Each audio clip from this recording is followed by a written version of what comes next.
broadcasting at 15 megahertz, loud and clear.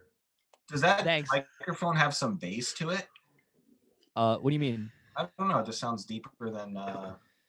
This is just my actual deeply masculine, cool speaking voice when it's given full fidelity. You know what I mean? Gustin. Like all the details of the resonant chamber that is my throat and head.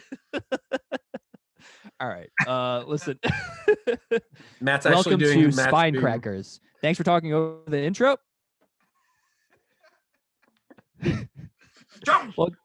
Welcome to Spine Crackers. You motherfucker. I'm sorry. Last time. Not in our own house. Welcome to Spine Crackers. And today, the episode is about The Divinity Student, a book by Michael Cisco. And we are staying on the theme of weird fiction, I suppose, in some form or another. I would say a little less overtly in the spooky realm. True. And more in the emphasis on weird, I guess, in weird fiction for this one. Yeah. Welcome. Yeah. So I think How you boys doing? I'm doing good. I just loving the weather, loving the spooky season, loving the spooky books. It snowed here this week in Iowa. Right. And I'm pretty hyped about that. Yeah, you sent us that not entirely clear photo of the Starbucks awning, and you're like, in contrast to the awning, you can see a flake. I think it's hard. It was hard to capture on camera, but it was there. It was happening. It wasn't sticking, but it was happening. Yeah. I went out to dinner with my sister and her friends and my dad because it's her birthday. She's 28. Wow. Happy birthday, Paul's sister. I had an ale of vodka and I had 3 glasses of wine. Italian ass dinner. Yeah, we went to the Ripe Tomato. No free advertising on this podcast, Paul. Yeah. Hey, it's me, Paul. I can't wait to talk about the Divinity Student. Isn't like Paulie like one of the most universally like dumb fuck names in Italian families? Well, I mean, like, isn't it an insult to be a Paulie? No, I think Polly's one of the coolest ones on Jersey Shore. No, Fredo. Well, yeah, Fredo, obviously, but I guess I felt like slur, quote unquote. Paulie was also an insult for some reason. Are you thinking of Greedo? What is listen, Grado. We could do an entire episode on Greedo's backstory from Tales from the Mos Eisley Cantina. It's actually quite sad. Greedo is a very sympathetic character in that story. That'll be what is it? Podcast? Not podcast. I can't think of the word. You can do it. You got this. I can't think of it. I'm sorry. We'll do it. We'll do that Paul. for episode 69. Paul, clutch it. Come on. I can't. What is it called when people give us money for the podcast? Patreon, baby, Patreon. Patreon makes more sense. Patreon only talk about Greedo. Hey, I'd do a Patreon episode on Greedo. Absolutely.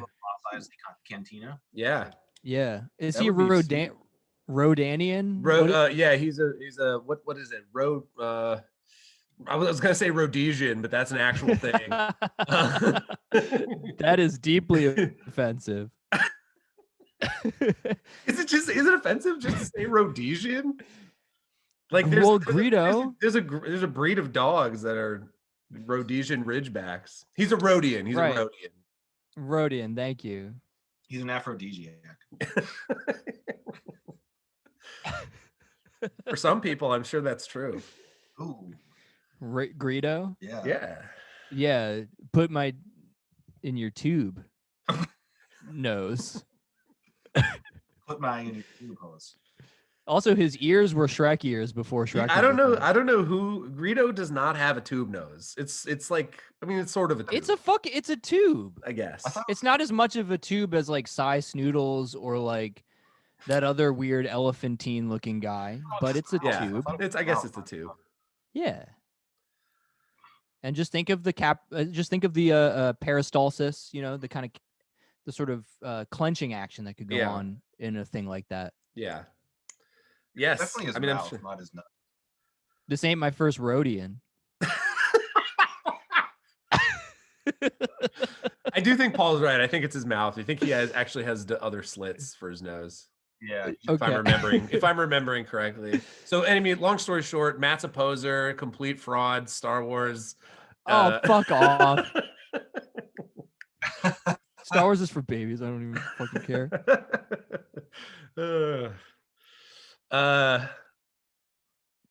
Anything else? You guys want to jump into this? Not really.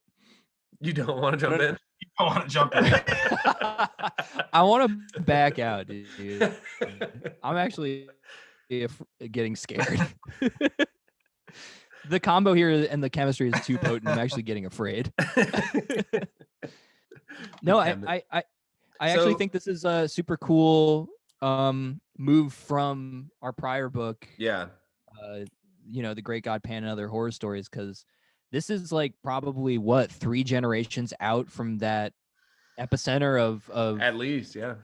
The genre of sorts being, I don't know, I guess debuting in a way, or like coming into existence. Yep. Because this is now we got the protege of like Legati, right? Who was like a generation removed from like the generation after Lovecraft or something like that.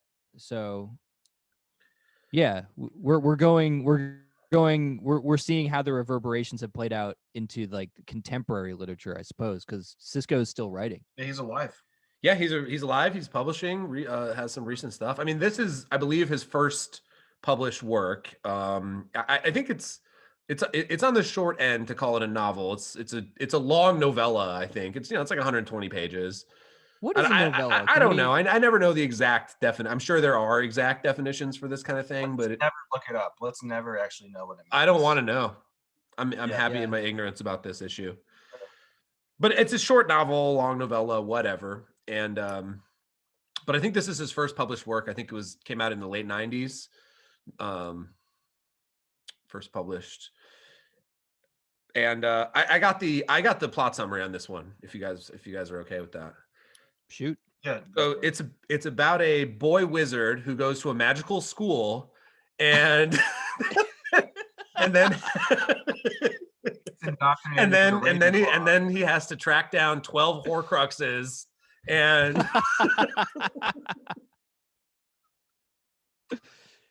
oh my god. Very accurate. It's a little bit true. Yeah. Listen, guys, we're gonna do what you all want us to do, which is relate this constantly in terms of the text that is Harry Potter.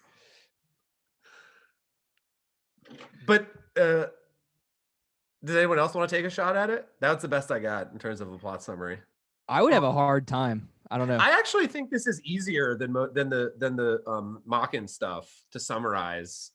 I mean, basically, it's about a unnamed, protagonist who's referred to as the Divinity Student, who is a Divinity Student, and he is in the opening scene of the book. He's struck by lightning, and then undergoes some sort of religious ritual by which he is disemboweled and then stuffed with sheets of ripped out book pages, and then sewn back together and reanimated as a sort of like golem, like Frankenstein monster. But he's not like a conscious like monster. He's himself still. He's functional. He can eat still and taste food. And it wasn't initially clear to me, although I think it became clear over the course of the book, that this ritual was performed by people associated with the school or by some other group. Oh, I thought that it was definitely the school that did it, but that was just the idea I had in my head. That's ultimately the position that I think that I came to, but it wasn't clear to me for a while. because Yeah, he's clearly somebody they're hoping the seminary, just sort of that's what it's called, and their various Hogwarts. agents throughout the yeah the Muggle world of San Beneficio, where the Divinity Student goes to carry out some sort of unnamed mission that they are going to kind of not even directly tell him about, but manipulate him into doing of his quote unquote own accord by slowly feeding him bits of information and little prods and evidences. I was confused about the extent to his powers or ability to, you know, like especially initially, he seems like he's got all these like like you said, wizard powers. When there's too big a question mark on things. Well, yeah, and then there's the chapter like, well, I think it's like halfway through where he just suddenly jumps 20 feet high and like runs across. Well, so like, yeah, what? so he has initially, it's unclear what sort of powers. He has some magical items. So he's sent on this mission, as Matt said, by the seminary to the city to obtain work as what is referred to as a word finder. Right. And then he will receive further instructions once that has been accomplished. So he goes to the city, which is this sort of arid, like desert-based, like desert city, and obtains work as a word finder, which, and one of the things that's interesting, incidentally, about the book is that it's unclear exactly if this is supposed to be a post-apocalyptic situation, if this is supposed to be some other. I believe it's meant to take place on Earth in some era. I have to assume in the future, because there's things like, people are mentioned speaking Spanish. People, like, there are things that are referred to that are clearly, of this terrestrial plane. But not just Spanish either. It's like the city is supposed to be this, I think. It's got enough, like they're talking about Chinese and French, I believe, and maybe some Italian or whatever. He makes a point of assuring you that you're never, because initially I was like, okay, this is like some kind of border town, or we're near the Mexican border maybe, or I thought all these things. I thought about, the southwest of the United States a lot of the time, or Spain itself. Yeah. I mean, one thing that made me think of the Great Godpan and those other writers that we were talking about last week, I did feel, even though this book was like written relatively recently, it did feel as though it could have been written back then, because even though I got the sense that it was post-apocalyptic, there was like a lack of technology, I would say, in the story that didn't really date it to any certain decade. My secret, not secret at all, I'm just going to deliver my other take, which is that potentially, to my mind, it could be about a drug addict who is just having a feverish, insane episode in an actual American city like San Francisco or something. Okay, well, we should get into that. Maybe put that on the back burner for a minute. We'll put a pin in it. We'll finish the description of events briefly. Okay. So he gets to the city, and he finds a job as a word finder, which is someone who is supposed to search either through ancient texts or just by listening to people on the street and discover words that have not yet been recorded in the dictionary. And it's like the hardest job ever. Right. And that was that was part of what made me think post-apocalyptic, that there had been some sort of cataclysm where things had been lost, and there was this project of recovering them, and that included language. So then he gets this job, and he then sort of, over some interactions with people from the job and with some magical creatures in trees, some more of his mission becomes revealed to him. He learns this technique from a wizard named Magellan, of essentially being able to access the experiences of other creatures by like interacting with their pickling solutions, essentially with formaldehyde. Yeah.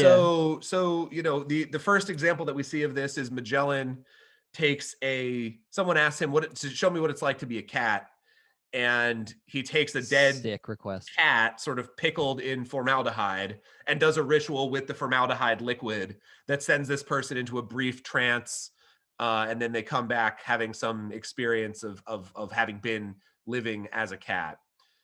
Right. And so the Divinity... Magellan... Yeah, go ahead.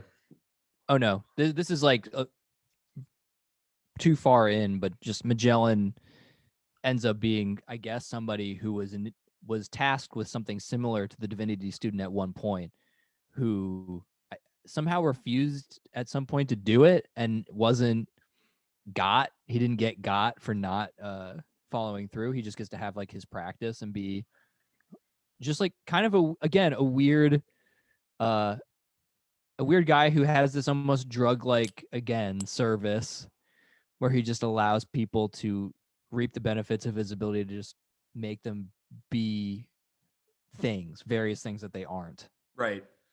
He's a very sort of Cheshire Cat-esque character. I thought. So anyway, I was gonna say I could read. I highlighted when he first saw Magellan, and I think Magellan's fucking awesome. We'll come back to Magellan. I just want to make sure that I just want to get the plot on the table, and then we can get back into specifics. So essentially, the Divinity Student learns this technique from Magellan through another sort of ritual that we can talk about, and then he's contacted by the people from the seminary who essentially say, what we want you to do is find the corpses of these 12 old word finders who had compiled a special book about a lost language, the lost words that has been sort of destroyed and lost to time. And we want you to dig up their corpses and perform this ritual on those corpses to try to discover what they knew about the lost words. And he does that and gains some allies along the way, and then eventually sort of ends up pickling himself with formaldehyde and going insane. And that's roughly the story. Yeah. And there's a lot of sensuous detail. Yes, of course. That's very, very abridged. No, but I would say that's almost the one of the main aspects of this as a piece of prose and stuff like that. I definitely, one of the only things that really bugged me about the book itself was like, which might have not even been a bug so much as a feature, you know what I mean? Was the overwriting at times, the like highly descriptive adjective after metaphor after, you know what I mean, analogy kind of piled on top. And I think that was intentional, but it's still who's to say? I don't know. It would make me exhausted occasionally. Just how much he would describe like shit as different things. Right. I actually really like that was my favorite part of the whole book, actually. Like I love the over description. I thought that the plot was kind of just something that was in place so that he could write in this overly descriptive way.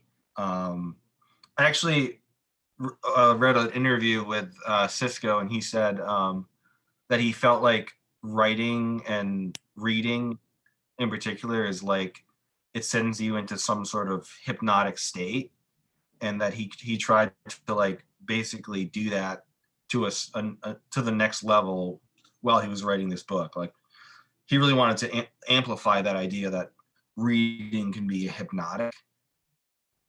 And I was like, the writing for me was just like in the very beginning when he's freaking stuffed with paper, I was hooked. And it's like, it's hypnotic, but it's also very intense to read it too. Mm-hmm. I think a couple things about that. I agree. Overall, I thought this book, as far as like inducing, I guess, that experience, was really successful. And there were certain points where I've never felt more viscerally uh grossed out most of the time by a lot of the There's a shit lot of he's describing. imagery like with rats that gross me out. Like he just has Well- people like scattering out of the crowd, like they're rats scattering, or like noises that like rats would make crawling over a body and stuff like that. I would say the overwriting definitely smacks a bit of maybe somebody's first major writing attempt, because I don't know how young or old he was at this point. Not sure. And he had some pretty. I think I read that he was trying to create something that was genre-less. Yeah, he calls it. I mean, he refers to his own work as, I believe the term he uses is degenred fiction. Yeah, I don't know. I don't know exactly what he means there. Yeah, I mean, Would you call this degenred? I don't think you should like classify your own work in a genre. Maybe you shouldn't do that. I don't know. Like let the work speak for itself a little bit. But I don't know. Maybe you can. It just seems a little weird to be like, no, I'm writing in the D genre vein. It's actually degenred, and yeah, I don't know. It's somebody clearly reacting to a bit his like influence, his anxiety of influence or something. Yeah, but so sometimes it just fell flat. The like over description, the like constantly hammering home the variety of ways you can experience like a particular thing. Do you have a passage or two, Matt, that is like exemplary for you of that tendency? Give me a second. I didn't Yeah. really highlight things that bothered me so much as what I liked. Yeah, that's fine. Paul, did you want to go back to your passage about Magellan, who's the sort of like he seems I to have thought a pretty high social status in the city as this sort of high priest slash mystical figure. Yeah, almost like a Dumbledore type figure. Yes, almost. Yes, sort of in a way, yeah. And then it's implied the reason the Divinity Student has to learn the skill from him is that the seminary has approached him about doing this sort of work with human bodies before, and he's declined to help them out with it. Well, it's also like he has to go through a series of like steps in order to get Magellan's attention. Like he has to go on top of this street on this hill and play this instrument, and Magellan will like reach out to him. It's very unclear exactly like how. Just I don't know the planning of the other like the sub characters. Like I was kind of confused like why the Divinity Student was the one that they chose to do this task, but I don't know. It was confusing to read, but also hypnotic and enjoyable. But anyway, let me read this passage real quick.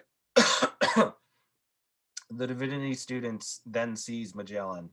He sits almost invisible in a haze of window-refracted light. Fragrant smoke curls about his head, wafting up from the two braziers burning on his desk. He's of no certain age. In his shirt sleeves and suspenders, and his face is painted white with black marks around his eyes, and his upper lip is also black. His eyelids have been painted with two green irises and black pupils, making it impossible to tell whether his eyes are open or closed. I thought that was so fucking creepy and awesome. It's like this new character comes in and it's just like, who the hell is this guy? And he then goes on to perform this formaldehyde ritual. I just thought it was freaking so cool and creepy and awesome. I don't know. I really love that whole chapter. It's like a Jodorowsky movie written out or something. Mm-hmm. Yes. Just like heavy symbolism, very visual for a text. Yes. I don't have any good examples of what I didn't like, and I will keep looking. But there were the moments when it really hit hard were icky for me the most. And maybe my least favorite aka my favorite moment, is one that I'm still, again, I think a lot of the stuff like Makin is very intentionally obscured and not delved into any further than just being mentioned and just to get you off kilter and I think kind of disoriented, which I think the over description is also intending to have that same effect on you. But like, did you guys feel any sort of emphasis to how gross it was when he was like changing into that weird flying creature? When he is this when he first interacts with Magellan and he takes the condor formaldehyde? But is that what happens? Because he goes into heaven and sees Mr. Woodwind or whatever. Okay, so that's a different. Okay, so those are two different episodes then. Yeah. I didn't remember what you're talking about. Can I read this portion? Because this is like very Cronenberg. I remember being genuinely grossed out. He says, "Do you have do you have a page number for us folks reading along?" It starts on page 20. This is the PDF that we got. So yeah, page 20. It's chapter 4, The Dream. The paperback is out of print, folks. It's like $80. Yeah, we don't have that kind of coin. Not yet, until we get our Patreon set up. His shit starts oozing. Like he starts having like oleaginous sort of, it's like pigment grit in oil, and he starts like feeling it seep out of his body. Yes. Kind of like that Junji Ito short story. And then there's just this part where it just goes, he just thinks he's like greasy and disgusting, but then it says the wind is playing over his back, delineating his form in the air, and there's something changed back there. He reaches his arm around and runs the palm down his wet skin and feels deep fissures and ridges.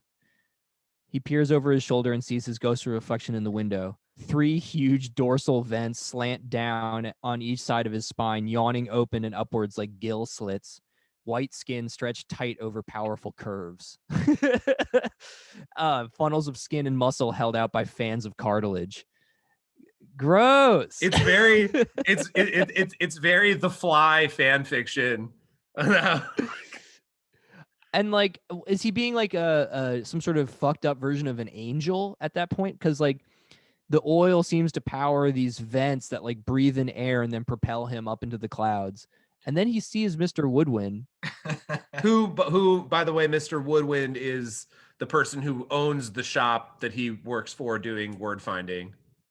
Right. Whose place of business he finds by using a hypnotist kind of pendulum and then somehow making it find line of mystic energy that it is pulled towards. And that's how shit like this happens constantly where he is the divinity student in the sense of like something divine, but also maybe something, the ability to divine things from other things. Yep. Or like that, the art of divining, I think is more what's meant. I don't know. No, I think you're right. And I mean, there's, there are so many sort of small, I don't want to call them insignificant details, but there are so many aspects of the story that we haven't touched on yet that are deeply strange and deeply creepy and bizarre. So there's this whole sort of subplot, I guess you might call it, where the cars in this city are sort of hunting the Divinity Student systematically because they're driven by demons, he's told at one point.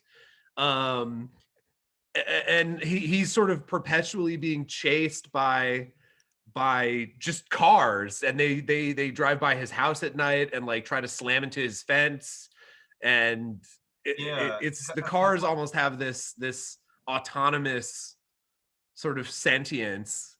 Yeah, I found that really interesting. Like the first mention of cars, I almost didn't even think of them as being vehicles. Like I thought he was he was talking about them in a way that they were more like beings. I was like, does the word cars mean something different in this story? But then like after a while, I'm like, okay, they are cars sometimes at least.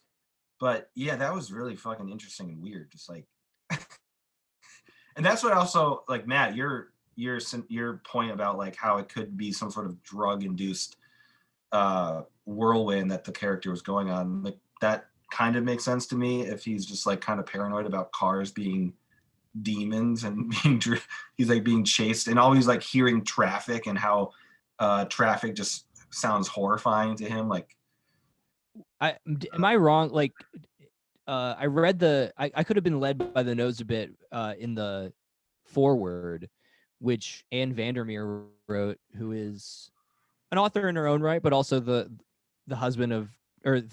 wife of Jeff Vandermeer, another very famous contemporary, like, sort of sci-fi weird fiction author. Yep. But she said something about him being a fan of the Beats and specifically Burroughs and Naked Lunch. I don't think I'm just pulling that out of my ass, but that's what made me think of the drug addict thing. Like this account of, like, you know, the interzone and all of this like fucked up imagery in this world that is the, you know, true chaotic, completely phantasmagoric, demonic world overlaid and invisible to people in the real world or something like that. See, when I first got to like chapter 4 or so, when he was first getting his job as a word finder, up until that point, I thought it was a metaphor for like a post-grad literature student. Like, like someone gets disemboweled by their professors and stuffed with papers, and then they get forced to have some like weird office job that is just boring and very difficult. I don't know. But then after a while, I was like, that's definitely not that. But I confess that I did not make the potential connection to Burroughs and the sort of like the drug fever dream at all until you just said it now, Matt. So that I think that's an interesting avenue for interpretation. I'm not sure what to make of it because, you know, one sort of thing that may, for me at least, cuts against that a little bit is that there are third parties to this whole affair that we do sort of see through their perspectives briefly. So for example, Miss Woodwind, who's Mr. Woodwind's daughter, and the butcher, who's I forget his name off the top of my head. Teo. Or no, Desden. There's Teo. I think his first name is Teo and his last name is, I think his name is Teo Desden. Okay. If I'm remembering correctly. That solves everything. Yeah. And so the butcher is the divinity student winds up staying with him for a while and begins performing his rituals on the dead bodies, the dead word finders, with Teo as his sort of accomplice, and they do the work in the back of the butcher shop until the shop is attacked by cars. Well, but prior to that, right? Like initially he's taking a less proactive approach to his role in all of this, because at first he's like this sort of unsure, maybe powerful, clearly makes the seminary people nervous and has some sort of aura about him, but he's in the dark, and it's Olimer who's like the middleman initially, right? And like gives him these scraps of words, and Olimer's the one that I think nudges him to go see Magellan. Yeah. And then things kind of kick off after he sees Magellan. Yeah.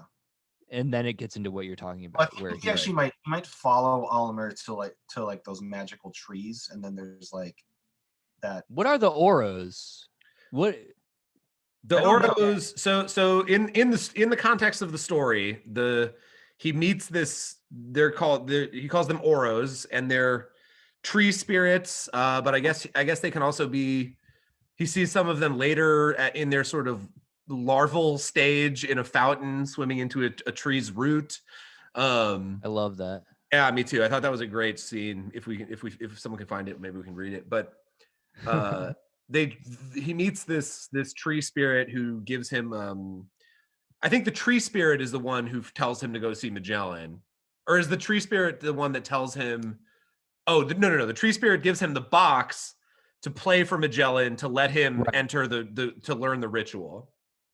It's I think it's still pretty unclear what an Oro is, aside from some intermediary to the intermediary, or some kind of like nudging, instigating kind of spirit. Can I please send you something I found looking up Oros in the chat? Oh God. No, it's just weird. Yeah, send it. What? It's a food product? It's a drink. Ooh. Man, oh man. And hey, frankly, that mascot kind of looks like what I was imagining the Oros look like. Yeah, that's kind of it's definitely disturbing. So for the listener, it's a baby made out of orange juice, and he's orange. I mean, if we were worth our salt at all, we would have done this ahead of time and ordered some of this shit to be drinking right now. Dog, how do you even set something like this up? I should have looked up if Oros were a thing. Once again, this is yet another entity invented by Cisco in this book specifically, just so that there's no ability to even have some sort of mythical connotation to anything. It's it's its own thing. It's deeply disorienting. You don't know if it's even real. No one else confirms that these things exist, I think Wormwood's or fucking not Wormwood, Woodwind's daughter or somebody is like, what the fuck is that? The trees were talking to you? So it's something only the Divinity Student seems to be able to see, even at the outset, before he goes totally ham, but definitely after he feels like he's got dorsal vents on his back. Well, I think. Well, first of all, okay, so I will say I was thinking, I first read it and I was mistakenly crossing my wires, and I was like, oh yeah, like Ori in the Blind Forest, because it's a forest spirit, and these are like tree spirits, and so I was like, yeah, totally, it's the same, must be the same thing. Yeah, it's a cute little like cat rabbit thing. Yeah, except in the book there are these creepy like white mouth with like 20 limbs that just like hide in trees and like reach down and anyway. It's like the Spirited Away demon I saw in my head that eats everything. I was actually seeing more of like the trees in the Wizard of Oz that are alive. The ones that just are throwing apples? Yeah. I was actually picturing that just nighttime, because there's a part where like the Oro basically like melts into the tree when it's gone. Right. It just disappears into the That's Cheshire Cat. That's Cheshire Cat.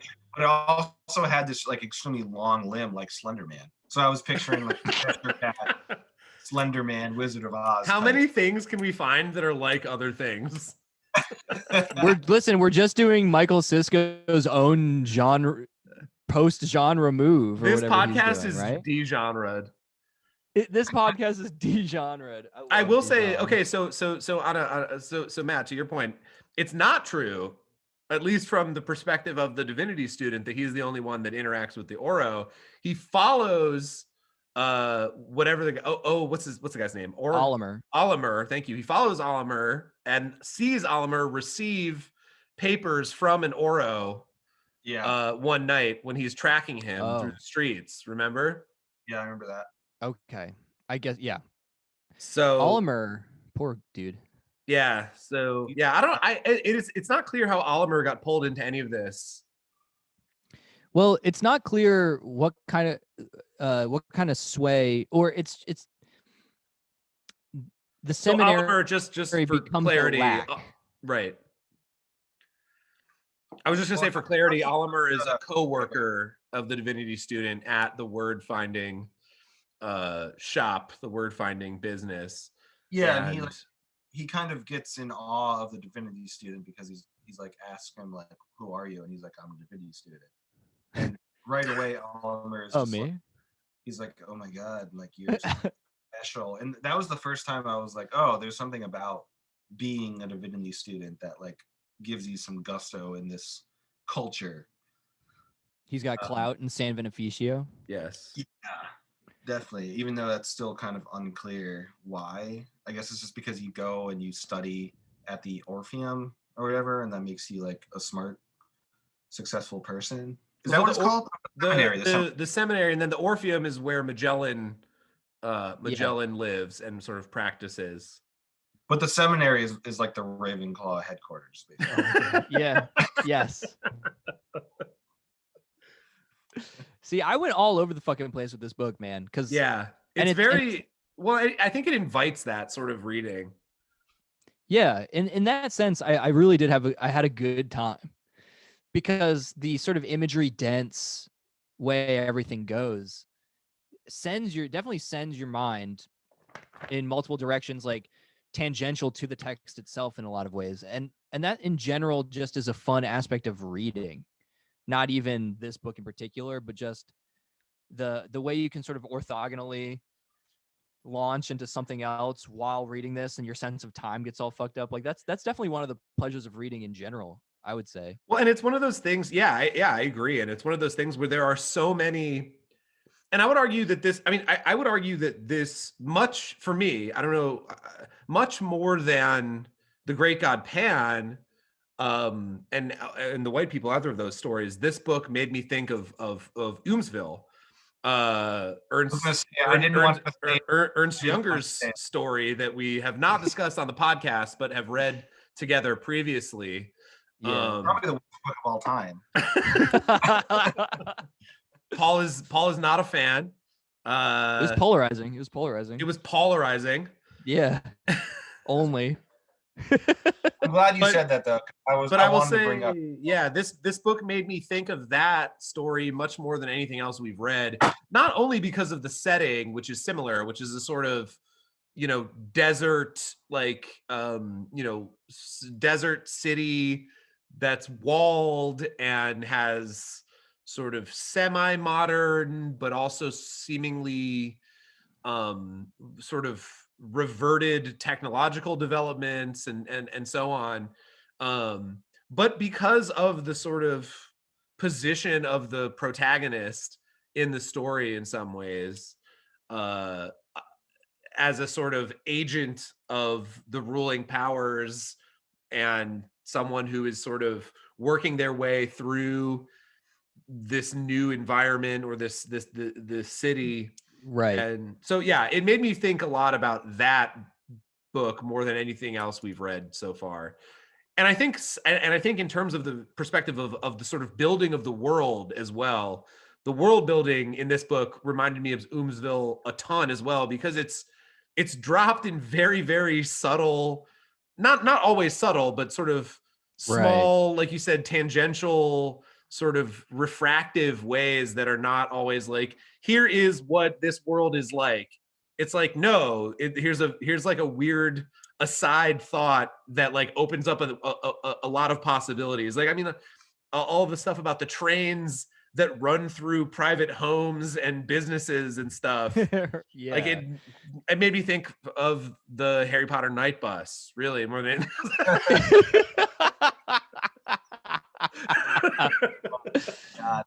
Michael Cisco is like shivering in his home right now. He's so mad. He's so pissed. Like he doesn't know why. I hope he never hears this. Bunch of fucking Harry Potter assholes. Absolute fucking rubes. Also, Michael, come on to the pod. If you do hear about this. Come on, standing invitation. Right. Well, I would also say that the except you're not allowed to talk, but we get to record your face while we compare your books to Harry Potter. It's a reaction video, honestly. The characterization was also very Oomsville-esque too, like minimal. Very minimal and sparse, and it took like chapters to get descriptions of the character in Oomsville. I don't remember his name because the book was awful. You're so wrong. But I think like it wasn't until like chapter, I don't know, 6 or something, that you get some description of the Divinity Student, that he had like green eyes and how he was dressed and stuff. I think it was when he was like looking at a cat and he was like talking to a cat and he was like, "You have green eyes." Like, "I have green eyes too." I found that that lack of characterization, like immediate characterization, to be very much in the way that Oomsville was. What I thought this book did better than Oomsville is have a plot. Was both soft sci-fi for sure, post-apocalyptic soft sci-fi, But I think one of my biggest qualms with Eamesville Let's was not make this an Oomsville Part 3 no, episode. I'm gonna get back quickly to what is this, the Divinity Student. But I just thought the narration was better in the Divinity Student because like it wasn't from the perspective of the main character. It was an outside narrator. I don't know the term. What is it? Third person. Third person narration. But it's also all So told there's in. a- It's I also don't know. all done in the present tense too. Yeah, It's like yeah. third person limited, I think, is the technical term. And it Oh, also God. would I don't it know. would have like 3 pages of intense like beautiful descriptions, and then it would suddenly be like 2 characters talking for a couple pages. I thought it was a good balance that kept me.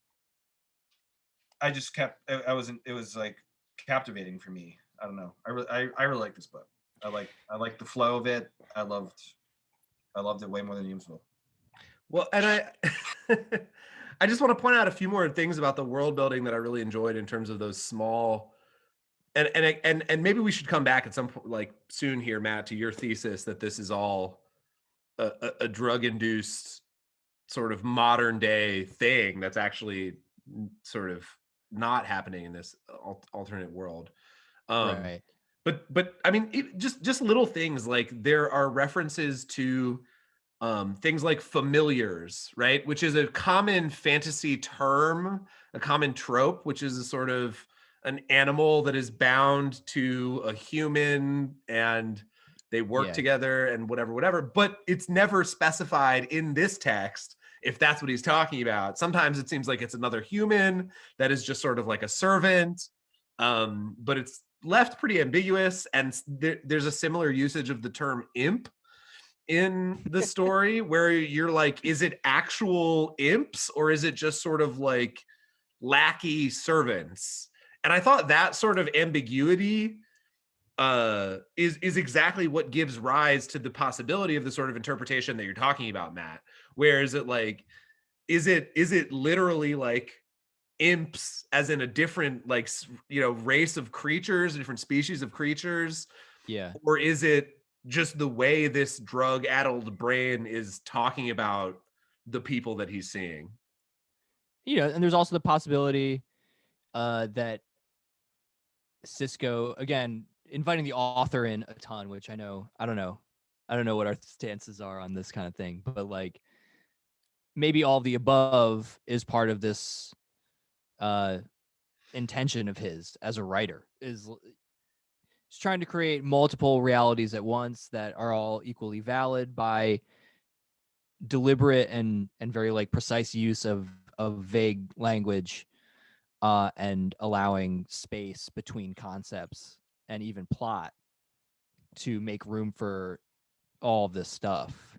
Because another weird thing, just from his, I don't know what this means, and I don't know anything about this fucking dude, but he's described as an author and a Deleuzian scholar. I saw that.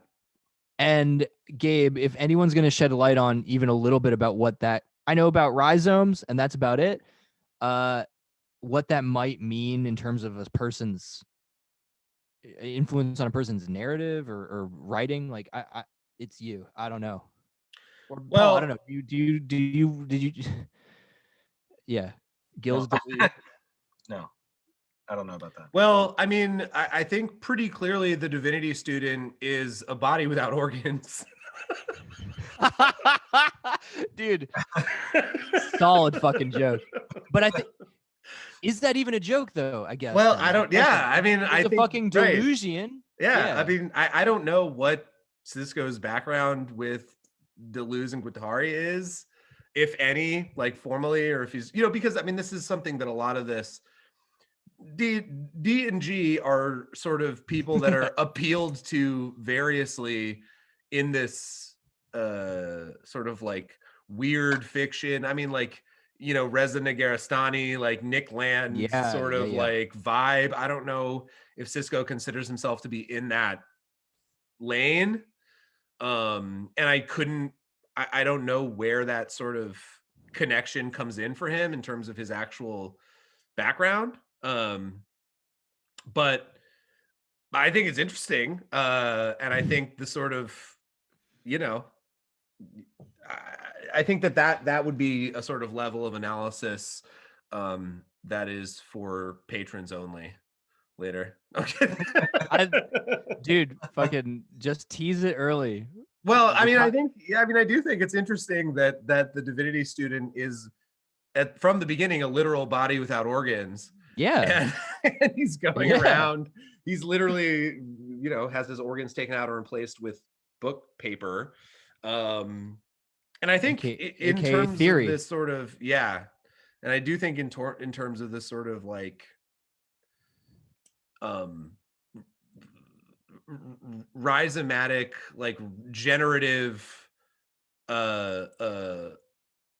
style that Cisco writes in, which is very kind of like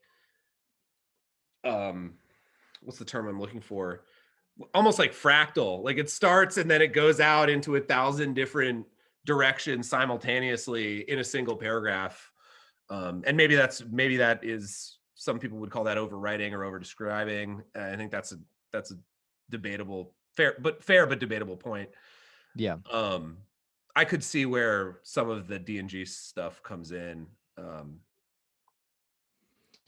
Yeah, I've seen Deleuze appealed to a ton. I'm getting sick of it, frankly. Without my own personal knowledge, which again, it's always unclear to me whether or not I need to. I should probably read something of his or whatnot, but yeah, certainly the way he's kind of a meme a bit, at least in like, I don't know, academic discourse or something, like the same way Ligotti. Wasn't Ligotti memed a bit for a while? Well, yeah. I mean, the difference is there. I mean, obviously the difference there is that Ligotti's not like a academic and he's like a philosopher in a like actual serious way. But and I mean, and just disclaimer, I'm by no means like a Deleuze scholar. I've read some Deleuze stuff. I've probably, if I'm being frank, I've probably read more like Guattari stuff because my background is more in psychoanalysis than it is in like Deleuzian work. But for the listener's own benefit here, just so you understand the dynamic at play, Paul and I, we're just chill, normal guys. And sometimes we read books and we like it. And Gabe's an academic and he has a lot of the answers. Yeah, and just to be clear about that, even in particular, Matt has read 2,000 more books than me. So I'm not exactly the third wheel. I'm a part of this, but like, I'm at the bottom. Let's be frank. I've read like this podcast. No, this podcast is a formally and officially anti-hierarchical. Yeah, we're whatever the reading. We're reading positive in the same terms as sex positive. Yeah, I mean, we started this podcast because of COVID-19, and we're a bunch of bros just reading books together. It's a good positive thing to bring out into the world. That's right. You're gonna be eating your words when the audience demands that I be kicked off, or they won't keep listening. Right. Well, I mean, I just assumed you might know a thing or two about Deleuze as just another angle on this. That's all. I just said everything I know about Deleuze, basically. Cool. Don't be deluded. It's close to a pun. That almost worked. Yeah. I don't know. The thing is with things like this, there is a sensation. I get this in movies as well, or like, I guess narrative art forms in general, where even if I enjoy an experience like I did with this, sometimes this sort of cheeky evasion of being pinned down or a very overt desire to, I mean, I think, to do this sort of phantasmagorical genre, ascent transcending, whatever, ends up feeling a little bit more like style over or substance or something, or like maybe somebody is avoiding making a point or a statement or, just something like that, something very basic. can understand that argument. I think I hate to use the word jive because I used it 1,000 times when I talk about Hume'sville. But no, I you think, didn't. No, you didn't. You've actually never used that word before. The word you've used is vibe, and I suggest you stick to that one, frankly. better than jive. Yes. Yes. Well, I don't know. I just think that like this could like it could be hit or miss for you, I suppose. Right. For me, I just thought that like I never found the descriptions overbearing to me. Right. I wonder. I mean, I guess I wonder. I mean, this is the sort of eternal question, right? Like, Ooh. to what degree? Because I wonder, Matt, if I guess I'm sort of not to come back to this again, but I am in a way Team Paul in the sense that I find it difficult to believe that you just like viscerally enjoyed reading Hume'sville more than this. Like that seems borderline impossible to me in terms of like this to me was clearly it flowed better. It was more interesting plot wise. There was a plot. So like as a literary work, I find it I guess I'm just wondering where if you're being honest with yourself, where your motivations are when it comes to analyzing things like this. Because I think you're probably right in the sense that like, is this in a sense overdone or overwrought in some ways? Yeah, probably. And you know, but is it less enjoyable than that? I just don't think it is. I think it's more enjoyable. Right. I guess there's a number of things there, but about what you just said, like in the sense of world building, and I still think this is better. Overall, or like I don't know what you mean. Like world building. This is a better world building, has better world building. Yes. Yeah, definitely. Yeah. I guess when I was asking the question about having having been razzle dazzled a bit, I think one of the it's not a better or worse, but like Hume'sville was clearly creating a world to serve, I think, a very like obvious purpose of of creating an example, like a theoretical, like literalizing a theoretical example that sort of is consonant with Junger's ideas, and that's like the function it serves or whatever, you know what I mean? There's a grounding to things that can be lame or interesting depending on how you regard it. And that's what kind of grounded it for me.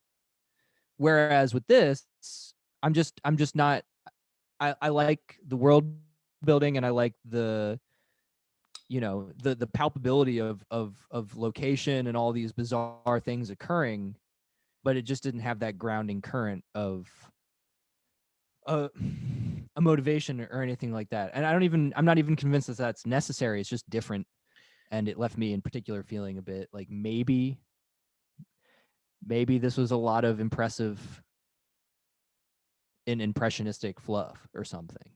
Well, I mean, I don't know if it's the best thing for us to keep talking about Hume'sville when we don't have a podcast about it, but I do think that Hume'sville had a lot of alluring. Yeah. Interesting. I think that Hume'sville had a lot of fluff in its own right, though, but in a much different way. There was a lot of like descriptive writing that, like felt fluffy to me. It could be apples and oranges. I was gonna say I almost regret bringing it up because,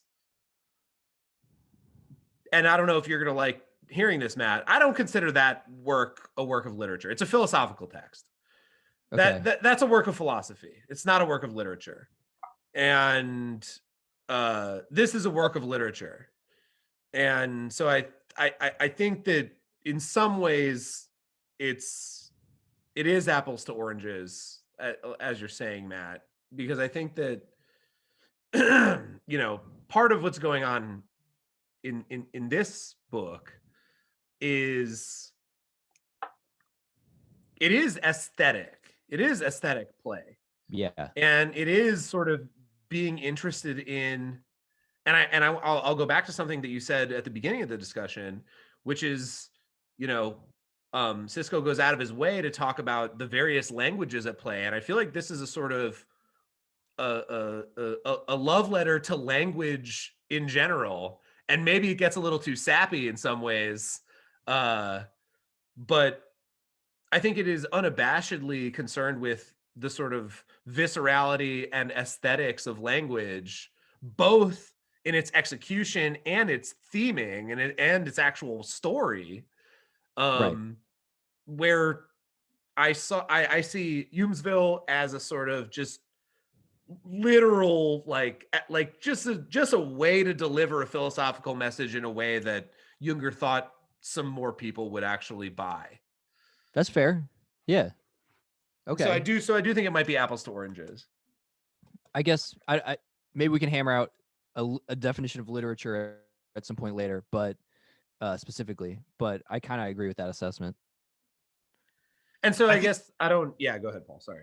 I was going to say that I think that the Divinity Student leans more towards like poetic language,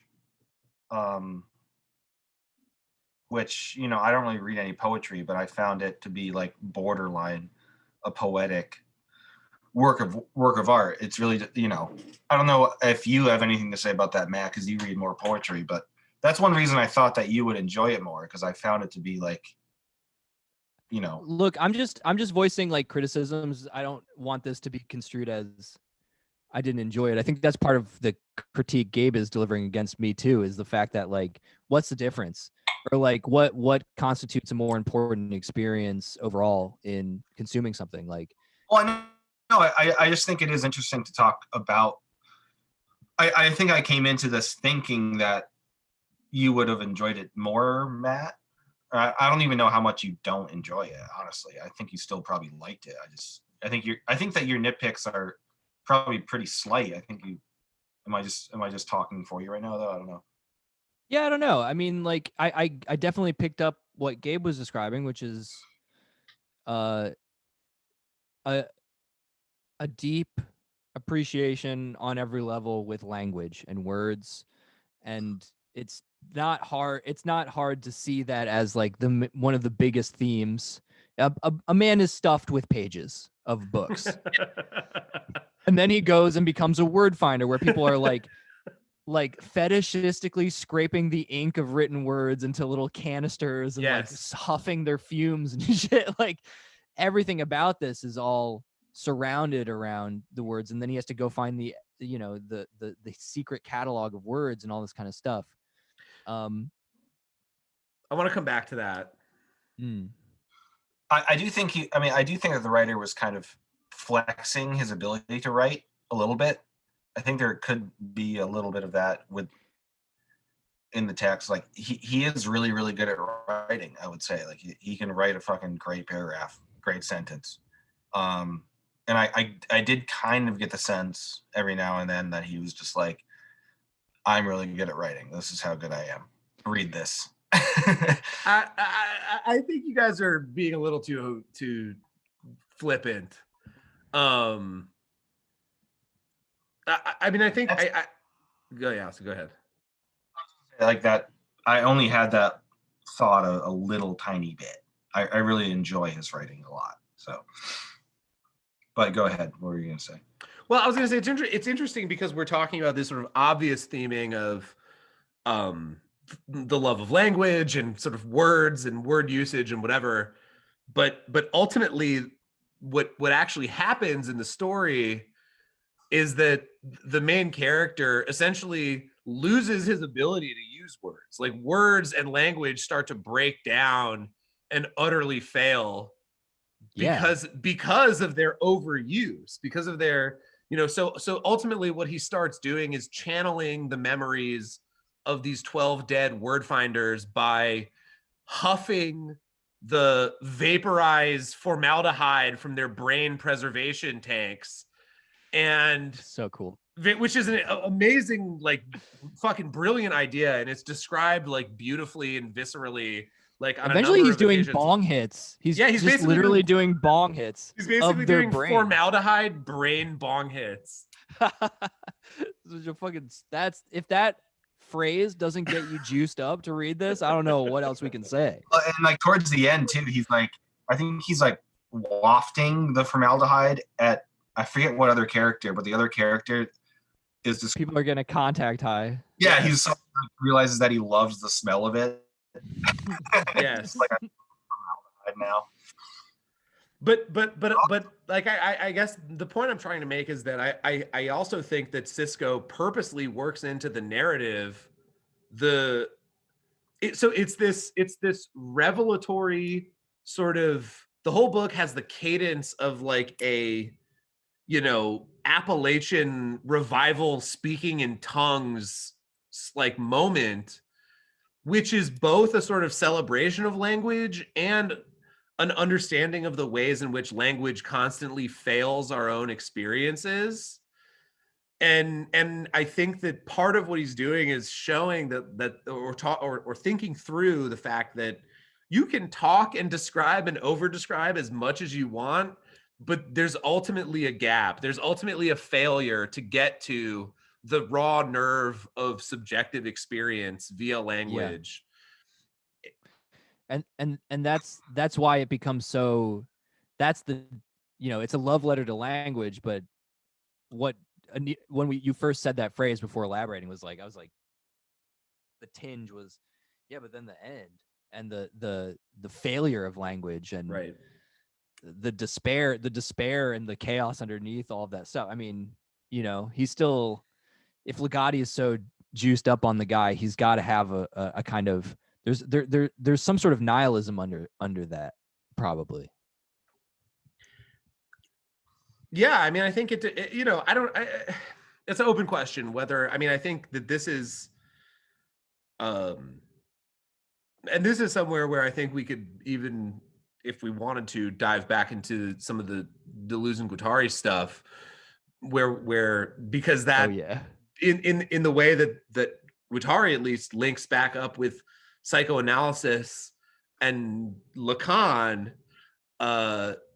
this language stuff is deeply relevant. One of Lacan's sort of founding principles is the inability of language to sort of access raw experience. And as a matter of fact, that's the sort of hinge point, that is the origin of most human neuroses, is our entrance into the symbolic order, into language, because it cuts us off irrevocably from you know, any sort of direct or raw experience of the world. And it seems to me that is operative in Cisco's writing, both from a formal perspective and from a thematic perspective. I was thinking about what the Divinity Student is given by Olimer the first time. He gives him like one of his little scrap words. Right.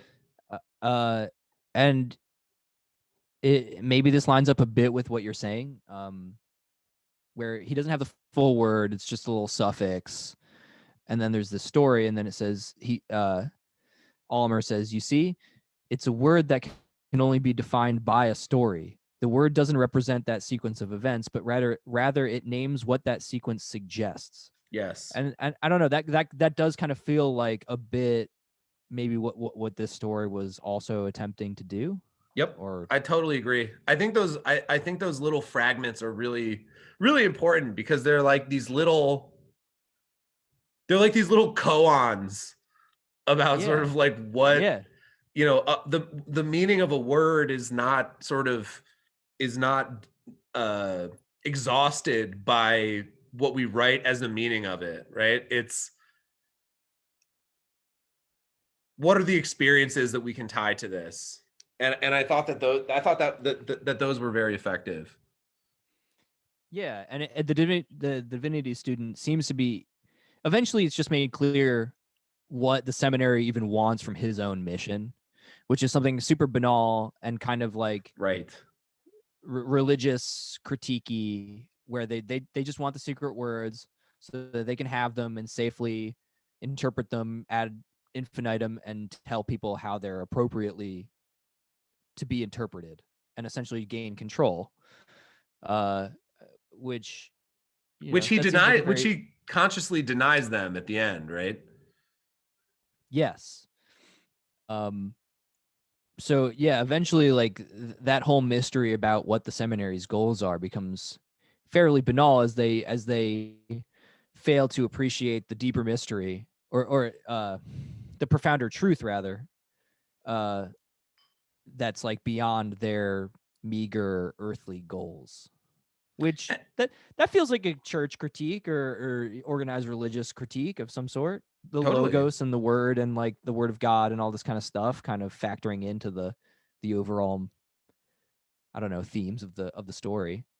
And I think that I would argue that is part of the it's interesting because I like to think of this as a critique of language more than a celebration of language. I think that's sort of where I'm winding up here, in the sense that both where the Divinity Student winds up is that, and there's a few moments in the actual text where he writes that like words fail the description of what happens next or whatever. That happens a couple times. And then the Divinity Student essentially reaches a point of like total silence, basically, where he's not talking anymore because, I believe what he says to Mrs. Woodwind is, what I know is not for telling. Right. And I think that that's just a sort of, it's interesting how the themes sort of come to contradict the style. And I think that tension is really interesting, and I think surely intentional. Can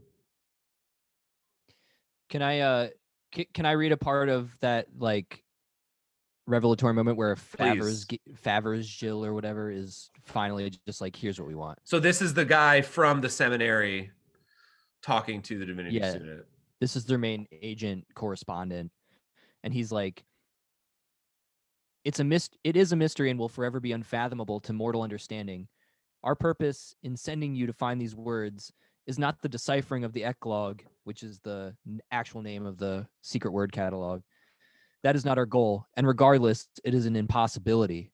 Rather, we at the seminary feel that a more comprehensive semantic understanding of the basic qualities of the Eclogue will enable us to convey the essence of its mystery to the uninitiated more precisely. We must, in short, strive toward an apprehension of what the Eclogue is not, and by filling in the darkness around it, develop a corresponding conception of what it is, without pursuing the folly of a direct definition. Then we may create a precedent whereby the knowledge of the mystery of the Eclogue may be transmitted in such a manner as to preempt misunderstanding or heresy. It's such a hilarious, it's such a hilarious, like comically accurate understanding of like academic exegetical, the sort of exegetical impulse in academia.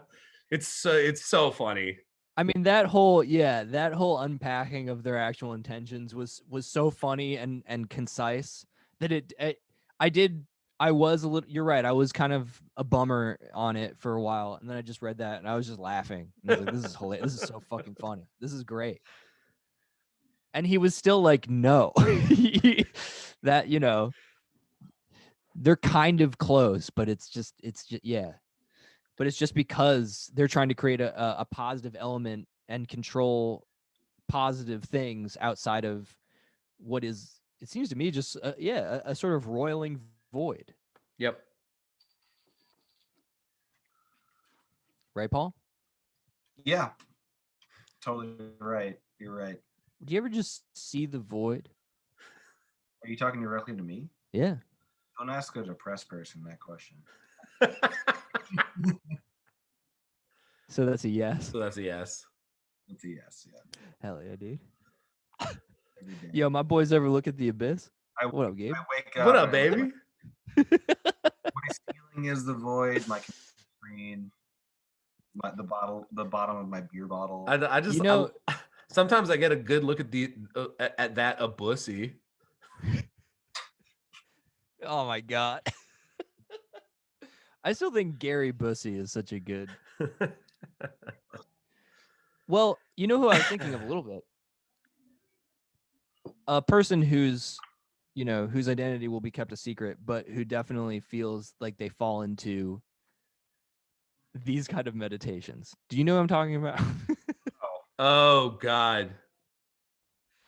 Of just like, well, you know, it's chaos and limited, and so this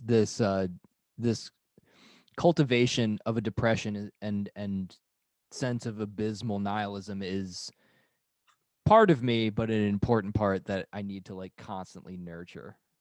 I actually disagree. Okay, so now for listeners, we're talking about a friend of ours who we will not name.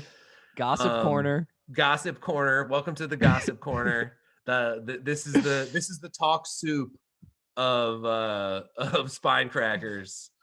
I actually don't, and we should probably not go down this rabbit hole, but I don't think that that's his view. I think his view is that there is order that he just doesn't understand yet. Their view. Too late. You're talking about Jordan Peterson at first. You mentioned chaos and order, and I was like, Jordan Peterson? Yeah, it is Jordan Peterson. Did you see Jordan Peterson? We're actually best friends with Jordan Peterson. Did you see his fucking return to YouTube? No, I didn't even see that yet. My man, I was like, yeah, I don't want to watch this. my man's face is fucked up, and I don't know why. It could have been the like psychotic break and stay in a mental institution. And the COVID-19.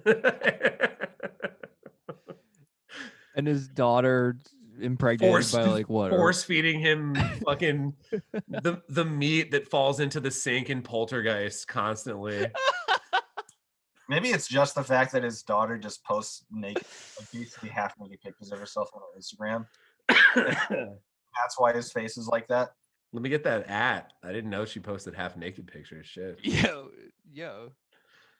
My point being, Peterson, another phantom that haunts the edges of our consciousness, it seemingly, would not like Cisco. No. He would never like Cisco. He would never. Right.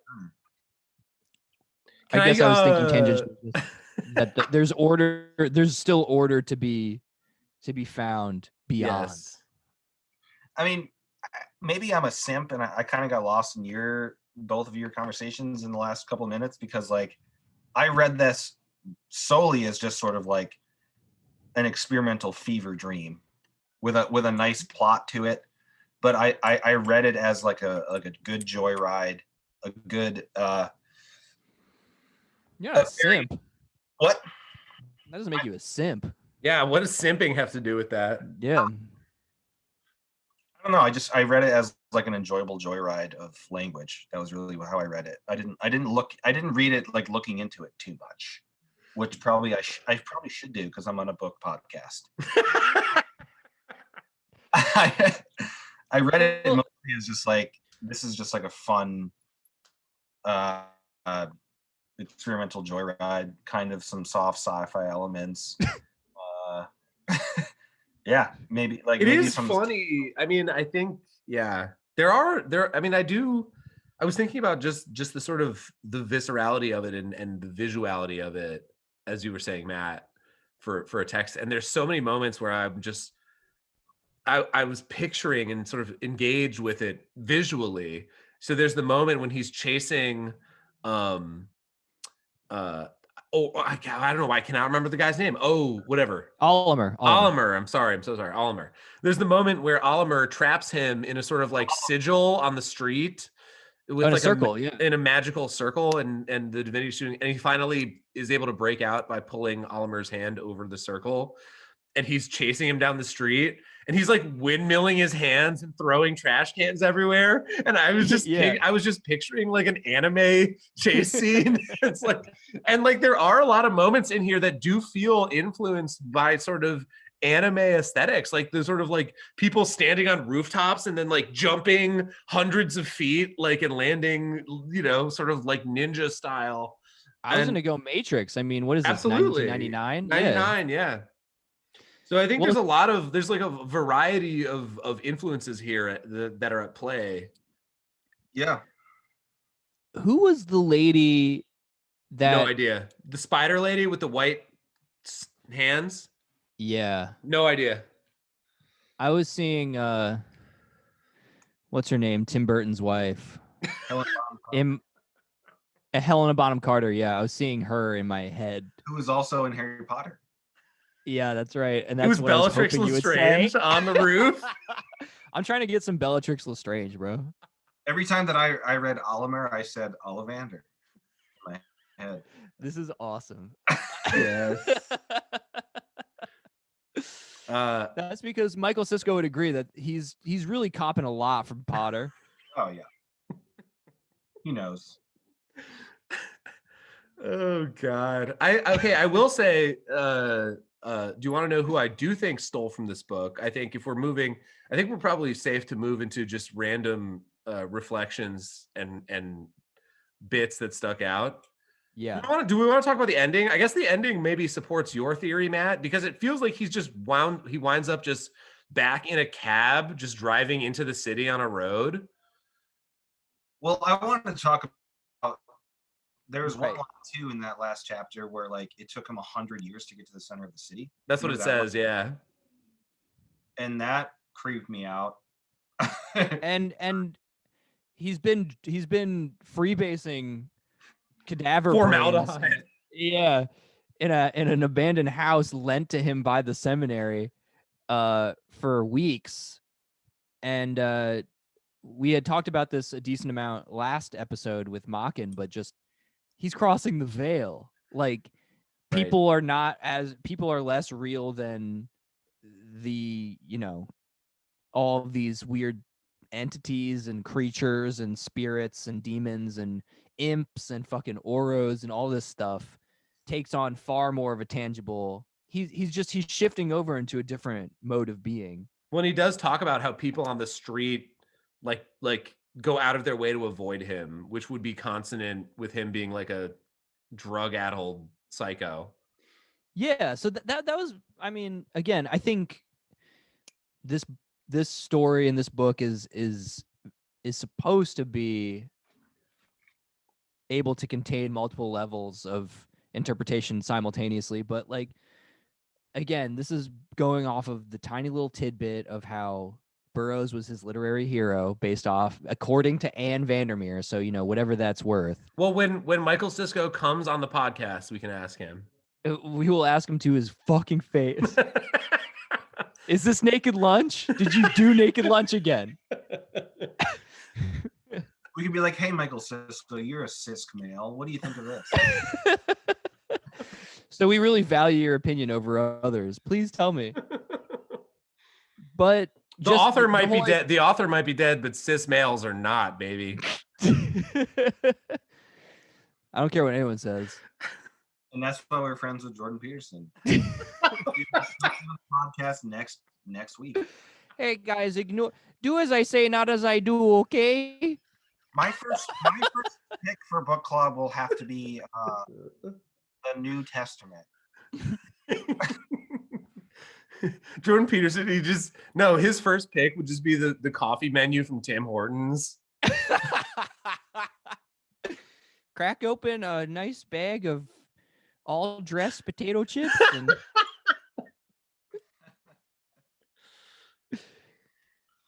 sorry, my one thought at one point reading was just that these things could comport to an alternate reality in which the man is a drug addict who is maybe someone just out of AA or NA rather, and like is filled with like the hollow phrases of like a highly Christian recovery program, or some sort of person paid to be an informant on a larger drug ring, who ends up just relapsing, and all those cars are like feds, and there's a lot of the Divinity Student wakes up out of a haze on the street many times. Yeah, it's like kind of his mode after a while, and yeah, like you said, he's a sort of odious figure who people give a wide berth. I don't know. I had a lot of off the dome examples initially, but no, I think it's plausible. I think it is plausible, but my initial summation, maybe it's because I didn't read the forward about him being influenced. It's only 2 pages. You should read it. It's worth reading. I don't have it on my Kindle version. I don't have it, so I didn't read it. But maybe if I did read it, I would have had a more a connection with Burroughs like you had. But I read it more as like some sort of Frankenstein story than anything. I didn't really take that drug addict avenue with my thought. It was more just like this person that was stuffed with papers on the first page, and they get powers. But like, I always had this idea in the back of my mind, like, they can't last forever because his body is just full of fucking paper. Like, he's gonna like degrade and die someday horribly. After he Naruto runs around the whole town just ripping stuff off the ground. Yeah. So I don't know. I didn't really I don't think I read it like trying to ground it ever. So I never really like tried thinking like, oh, this could relate to this something like this in a more realistic way. That's why we're all here, baby. We got different vibes. Yeah, different vibes for different tribes. I think I have a pretty clear connection though that I think I'm gonna accuse somebody of ripping this book off in a way that might be controversial. Ooh, okay. What? J.K. Rowling? Yeah. Wait, when did Harry Potter come out? 96. Okay. All right. Well, we really should know if we're gonna do a literary podcast. We have to know when the first Harry Potter book came out. We really should. Yeah, we'll be back with that knowledge. But I'm gonna take you guys on the PDF. Matt, I don't know about you, Paul, where yours is. It's right at the beginning of chapter 9, The Butcher. Page. You don't know what page it is? It's 52 on the PDF. Oh, I got you. Okay. But I don't know where Paul is. It's literally right at the beginning of chapter 9. It's the second paragraph. Yeah. Read along with me. With uneasy steps, he navigates down the street to a crossroads, chickens scattering in his path, complaining in his wake. A kerchiefed woman beats a rug in front of her house, singing, La Li Le Lu Lo. Hideo Kojima read this book and ripped it off for Metal Gear Solid 2. The La Li Lu Le Lo is a ripoff of Michael Cisco's The Divinity Student. And I'm suing. When did that come out? 2001, baby. Yeah, that's totally. I didn't. Oh my god! When I read that, I was like,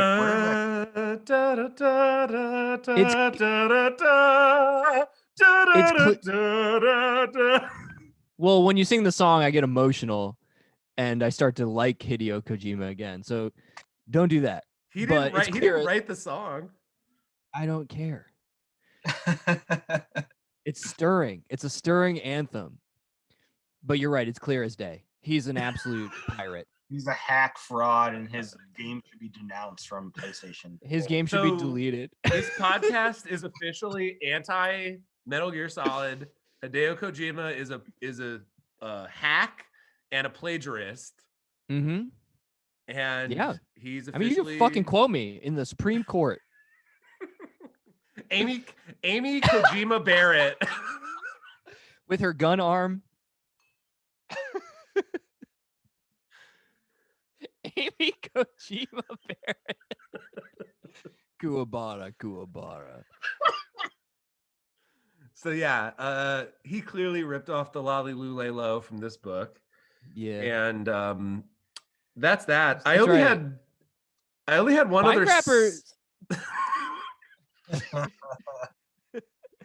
We'll clap back. We will clap back, baby. We don't mess around. I only had one other thing that I wanted to read because I thought it was awesome, and it was like a hybrid of like Tremors and if Star Wars was like actually willing to go dark ever, which they're not, and they should.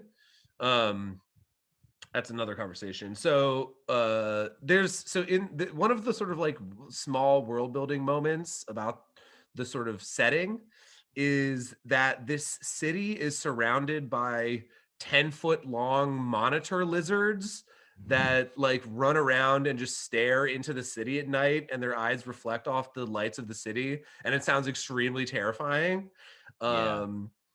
But Like there's a path. dewbacks. Yeah, exactly. Yeah, exactly.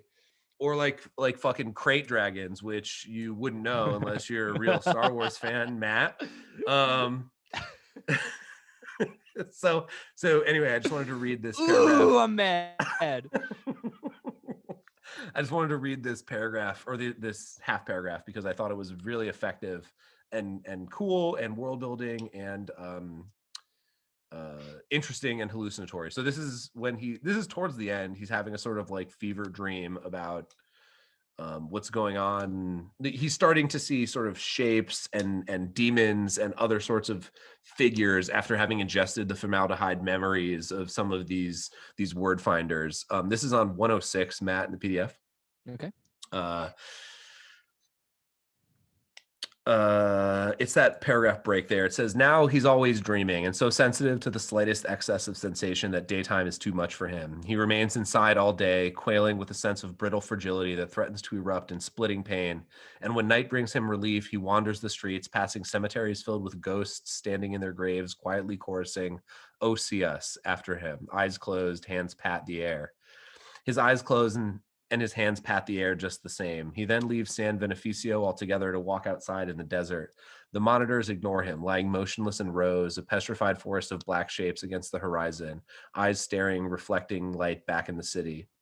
He still sees strange things, but away from the street lamps, he can't make them out clearly. And they're much larger and slower out in the desert, sometimes whispering past him just a few inches away, whale-sized or larger and glacially silent. And the eclogue takes on the mute, immediate face of an animal. He'll look up at the stars or a gibbous moon, and a vast shadow will swim by overhead, diving between the clouds, occasionally sinking low to drift along the ground. So spooky. So creepy. I hate big things. I hate big things like swimming in big spaces. Yeah, And that was like a very scary description to me. Well, I have a description about the lizards too that I highlighted that is more funny to me. It was in chapter 8, like four paragraphs down. Yes. This made me laugh actually. It says a lizard appears through an overgrown gap in the wall. Expressionless with concentration, the both of them watch the pile of crumbs. He's drawing the lizard with a quiet sound he makes in his nostrils, breathing the hot air out so as to make a pitch that the sound like the straw rubbing together. The lizard likes that. It's brown, a foot long, legs moving in circles. It comes forward to get that bread. The Divinity Student's eyes go black. Two black clouds settle over his eyes. Black clouds like swarms of flies, and up comes the lizard. It starts eating the bread. The Divinity Student's hand whips out, strikes the lizard with certainty on the side of the head, sending it sprawling on its side, legs in the air. It thrashes and dies. He just punches the lizard to death. It's awesome. It's so Naruto. One thing that I don't think we mentioned is that like the Divinity Student gets like, he has kind of like a dark side, and he starts getting like mean to Ollivander as well. And he calls him a clown, which I thought was so funny. Every time he called him a clown, I was laughing. He just had no respect for her. Welcome to the Gulag. If you survive, you earn your freedom. Take two. all right, y'all. Welcome back. Apologies. We had a little bit of a technical hiccup there, aka my computer pooped all over my face. And he loved it. It was John McAfee style. Yeah, I'm not gonna say I didn't love it. He's not mad. Not mad about it. But you are our precious listener at the receiving end of this by trickle down poop on might not be so happy. And so just so you know, that's what happened. We apologize, and your Patreon donations, just kidding, we don't have a Patreon yet. Yeah. So, but luckily we were nearing the end of the conversation anyway, I think. So do we have any final thoughts about this book? I had two other sort of just associative let's go. books that also just sprung to mind reading this, which again I think is a good sign of something evocative and rich if it like brings us many things about. One was what was fueling my drug addict notion, which was Under the Volcano by Malcolm Lowry. Just because it's a guy who is living in this small town in Mexico, and he's the consul there, and he's an absolute just fall down delirium tremens drunk. And so the whole town is like, it's Dia de los Muertos, and like, so there's just all this shit. There's like an overabundance of life, and it's like the dead, you know, there's lizards and there's skeletons and all this kind of stuff. So I definitely thought about that book. And then another one was one, Gabe, that we had read a long time ago, and I can't even remember the author, but it's called Motorman. Oh man, I remember that book. Ullman or something. Yeah, it's like OHLMAN or something. Let me look it up. Which is completely just this like bananas story that takes place in a you know, sui generis kind of realm. And there's these people with heads that are bladders that inflate and deflate, and there's this like toxic river. David Ole, OHLE. And I can't even frankly remember what that story is about. It's someone trying to go from point A to point B in this world, but like, again, just in terms of a fever dream of just specific details in world building, contextlessly given. I don't know. Yeah, those so those two things. I don't know. That's a good throwback. We should actually probably reread that at some point. Yeah. For this potentially, because I remember really enjoying it. Well, But I mean, for one of the books that I have a couple final thoughts. One of the books that this reminded me of, also aside from Oomsville, which I won't revisit, was it's called Harry Potter and the Sorcerer's Stone, and there we go. There it is. That's it. It's the last time. That's the last time. But my genuine final thought is that I actually think this story would be a really interesting. I would really love to see someone pick this up and try to make a TV series out of it. I know that sounds weird, but I could see it being like a really interesting and effective like season of television. So like the guy, like, and you'd have to build in a bunch of stuff that's not in the story, but I actually think I think there's a lot of stuff that could have been extended. I think this could have been much longer and like gone much more in depth on certain things, and it would have been not necessarily better, but it would have been fine. It would have also been good. And like, for example, we only really get details about how they access the dead bodies of like 3 of the 12. Yeah. Right? So there are 12 old word finders that they have to find and get their brains to do the ritual with. And we only see in any detail the process of how that happens with 3 of them. So I'm thinking like a limited series where we get the background of the Divinity Student and everything, and the world building and all that in the first episode. And then there's a episode dedicated to them finding each of the 12 bodies, like a 13 episode season or something. And I'm thinking like that could actually be like really cool and interesting. So yeah. I think it actually could translate pretty well to like a visual format, despite all of the bizarre sort of writing and the way that it's depicted. I think in the right hands, this could be a really interesting property. I hate to use that term to translate into the visual space. Right, especially because it's so visual. Yeah, it's written very visually, and I think the plot lends itself to, if you expanded the world a little bit, to episodic storytelling. Like, we're finding this this word finder tonight. We're going to dig up this grave.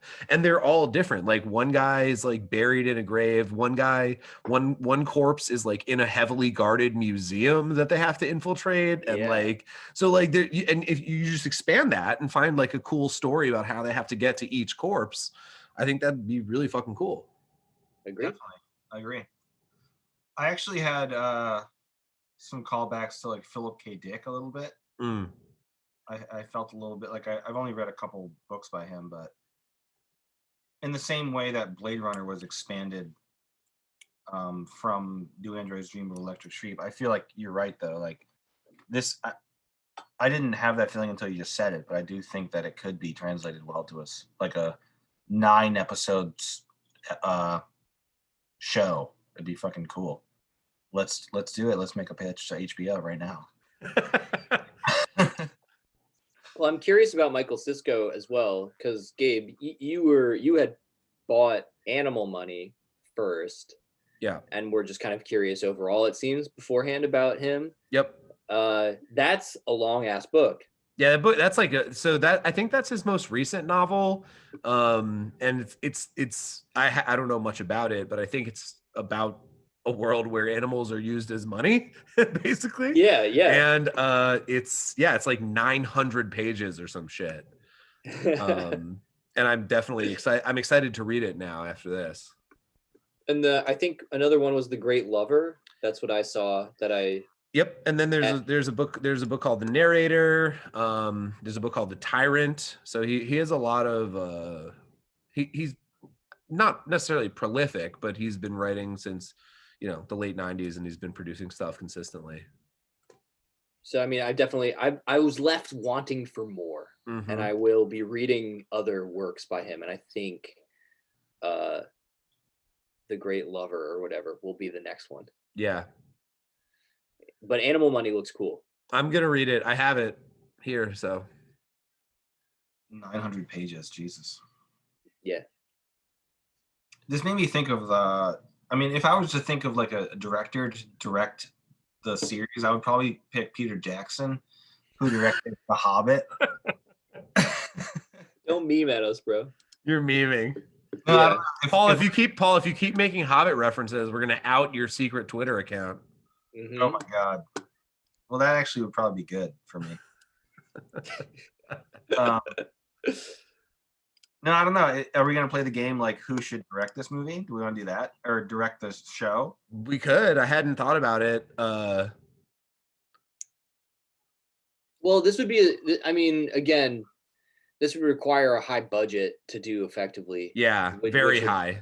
I would put it into a place where it's not TV. Maybe it's HBO. Well, I would hire whoever did Perry Mason. I see what you did, bro.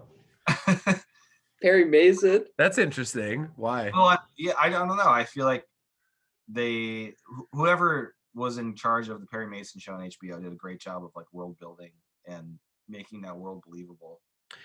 Okay, here's my pick, and I'm probably just saying this because I just finished watching Devs, but I would like to see Alex Garland work with some material like this, because one of the things that he's good at is sort of like sci-fi, but it's not like over the top sci-fi. It's grounded and it's sort of soft sci-fi. Yeah, I guess. Yeah. Yeah. I don't know if that's my final answer, but that's the first thing that comes to my mind just because I just finished watching Devs and I enjoyed it. This doesn't seem like the material Garland likes. I don't think he would do it, but I think it would be interesting if he was forced to do it. What's that show with Orlando Bloom where he's a fairy? Carnival Row. Yeah. Yeah. What about something like that? Yes. Yeah. That could be a vibe. Or what if it's just what's his fucking bucket? Damon Lindelof. That would take. Yeah. Frankly, he's like my choice for everything, basically. Yeah. But I do think if the man's looking for a limited series, like there's literally a hard cap of like 13 episodes or something, and there's no sequel. He's shown he's been able to do that excellently. So Well, give him this. you know, I don't think it's crazy to call Alan Moore a participant in this general category of work. Yeah. In fact, probably a generation removed or a little less from Cisco. Yep. And so, I mean, you know, we're dancing around the territory of who has adapted what and who is involved in what, and Lindelof. Yes, I like My that. vote. Let's maybe move into the fan favorite segment, everyone's favorite segment of the show. We literally just read another book where we assign all of the characters, all of the major characters from the book that we just read into Harry Potter houses, because we just read another book and we're allowed to talk about Harry Potter now. That's right. So get off our backs, and the Divinity Student is Ravenclaw. Divinity Student is Ravenclaw. Yep. No question. Easy. That's a slam dunk for me. Yep. The most Ravenclaw that been ever. Yeah. Right. Initially Hufflepuff. You're like, oh, is he Hufflepuff? And then he's, oh, no. He's a seeker. Yes. Yeah. He's a seeker. He needs the knowledge. And so then what about miss it? Okay, we'll go with Olimer. What about Olimer? Hufflepuff. Clear Hufflepuff, right? Clear Hufflepuff. Clear. Cut and dried, academic. Yes. Yeah. Like literally the platonic form of Hufflepuff in some ways. Indeed. Yeah. Okay, what about Miss Woodwind? I think she's Gryffindor. Yeah, I was gonna say Gryffindor. Well, she could be Hufflepuff. She lives in the Divinity Student's haunted house way past when she should have. Like there's a lot of like of her perspective, it's not first person, but describing her, where she's thinking about leaving and she like keeps staring at the front door like, should I fucking leave or what? After she gets pulled into his body snatching schemes. But she stays with him. She's very loyal. I don't know if it's loyalty though, bro. I think I feel like it's what the Divinity Student potentially could reveal. She wants to be in the room where it happens, as it were. Oh God.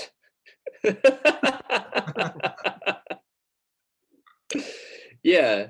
I mean, it's like look around.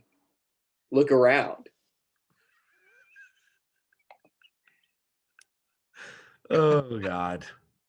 And it's lucky that she is alive right now to see potentially such an interesting breakthrough. Right. So what are you saying? Is she? I think she's more brave. I think she's genuinely creeped out and very self-composed. Yeah. So Gryffindor? Well, and initially, unintended. Yes. And initially she draws him in, right? Like she draws him into sort of a relationship early on. Well, he's a Volcel. Yeah. That's the other house he's in. Whatever the Volcel house is. Yeah. Ravenclaw also. Yeah. I'm sorry, I'm seeking knowledge. I'm seeking knowledge, not what? Sex? Okay. Well, I heard a poon. Oh. So outdated. Yeah, we're 30. Over, baby, over. Oh boy. Yikes. We just gave ourselves away. Magellan? Magellan is Gryffindor.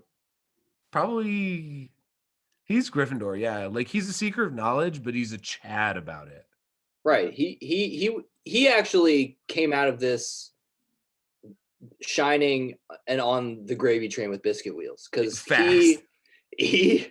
they were like, you're the first run at this, and he was like, first of all, no. Second of all, I'm gonna create a booming business out of it and live in the Orpheum, literally the center of town, in a fucking like garden, and just be fanned by, my servants and just spitting formaldehyde at people and just having cool hallucinogens. And no fallout from that.